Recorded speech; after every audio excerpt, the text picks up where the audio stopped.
Welcome to the episode number 54 of Q&A series with Suresh GP. Today, we're going to look at the knowledge and skills that are required to become a business relationship manager.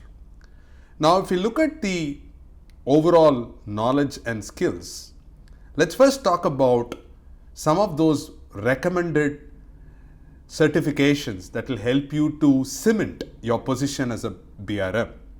I would strongly recommend you to get yourself BRMP certified from the BRM Institute, which is Business Relationship Management Professional.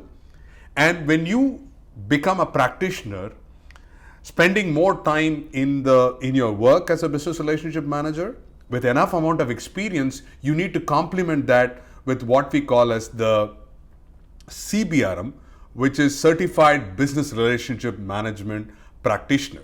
So that's a very important area to build in.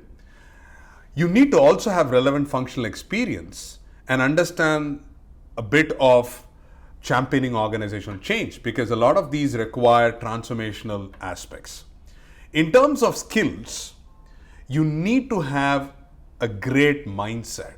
So we talk a little bit about that in our BRMP, but generally about exploring new avenues, helping organizations to move from now to new change, because you generally tend to be adhering to what you are comfortable with it. You need to become comfortable in being uncomfortable.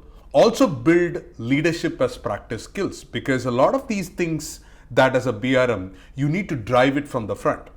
You require strong communication skills in writing, speaking, and presenting. We need to have excellent listening skills, building rapport, and developing credibility as a strategic partner. A lot of times people get so inundated with small tactical things. It's very important to start thinking about strategic business focus. Another important skill that I think is very important is about conflict resolution skills. Because a lot of times when you talk with business partners, third-party vendors, there'll be a lot of things that we need to manage in terms of expectations, and sometimes it could be arguments. We can agree to disagree, but you have to put your effort in the right sense to get what is important from an organization standpoint.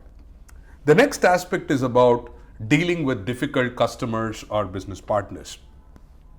As you know, this is sometimes very difficult because expectations from stakeholders could be very different. So understanding the needs and aspirations and being patient to put ourselves into the shoes of the business partners is going to be important. And very importantly, do you have the skill of building a shared ownership?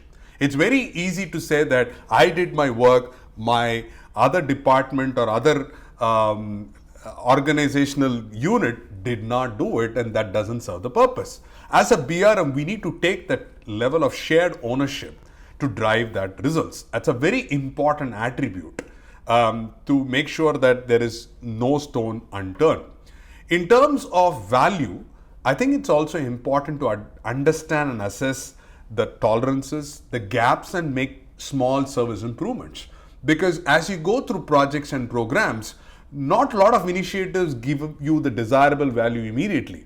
So over a period of time, you find out improvements, which is basically your service improvement plans, identify gaps, and then move forward.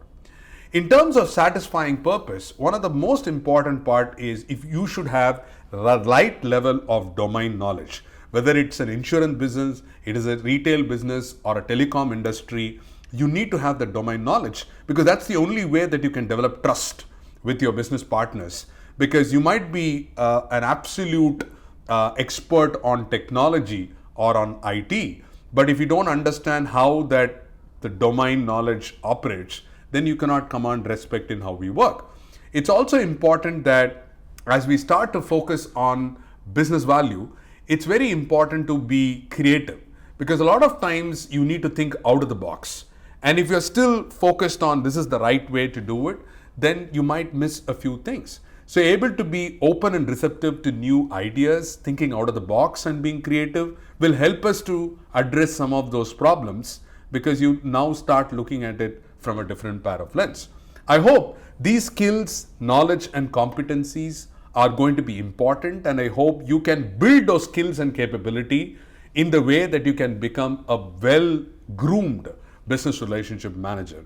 If you'd like to know more about the training and certifications, do come to TaUB Solutions. We do structured programs on business relationship management professional and certified business relationship manager, where we can coach and help you to build that BRM capability, not only for you as an individual, but also for your organization as a BRM capability. I hope that this episode was useful to understand the skills, knowledge, and competencies that are required to become a good business relationship manager, and I hope to see you in our next episode of Q&A series with Suresh GP. Until then, keep watching and post your comments for the next questions that you would like me to answer, and I hope you enjoy and have a great day. Thank you very much.